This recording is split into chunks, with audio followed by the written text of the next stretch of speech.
ಆ ಬೊಕ್ಕುಡಿಕೆ ಅದ್ರಾಗ ಇದ್ದದ್ದು ಸಾಧನೆ ಮಾಡಿದ್ರೆ ಅನುಕೂಲ ಆಕೈತೆ. ದೇವಿ ದರ್ಶನ ಆಗುವಂಥ ಸಾಧನ ಅದ್ರಾಗ ಅದಾವ, ಅದನ್ನು ಮಾಡಿದ್ರೆ ದೇವಿ ದರ್ಶನ ಆಕೈತೆ.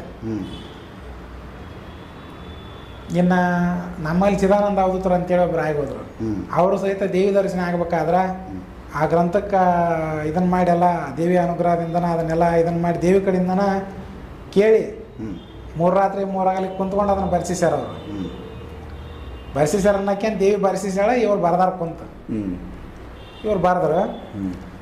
ಅದಕ್ಕೇನಂದ್ರೆ ನಾನು 1 ವರ್ಷ ಇದನ್ನು ಪಾರಾಯಣ ಮಾಡಿದ್ರೆ ದರ್ಶನ ಕೊಡ್ತೀನಿ ಅಂತ ಹೇಳೋಕ್ಕೆ. ಎಷ್ಟೋ ಮಂದಿ ಅದನ್ನು 60 ವರ್ಷ ಪಾರಾಯಣ ಮಾಡಿದ್ರೆ ದೇವಿ ದರ್ಶನ ಆಗಿಲ್ಲ. ಹೌದು. ಅದು ಹೆಂಗೆ ಮಾಡೋದು ಅಂದ್ರೆ ಅದಕ್ಕೆ ಕೆಲವು ಥಿಯರಿ ಅದಾವೆ. ಆ ಥಿಯರಿ ನಾ ಹೇಳಂಗಿಲ್ಲ. ಆ ಗ್ರಂಥ 1008 ಸಲ 1 ರೌಂಡ್ ತಿರುಗಬೇಕದು. ಹೌದಾ? ಆವೃತ್ತಿ ಮುಗಿಬೇಕು ಅಂದ್ರೆ 18 ಅಧ್ಯಾಯನೂ ಸಹಿತ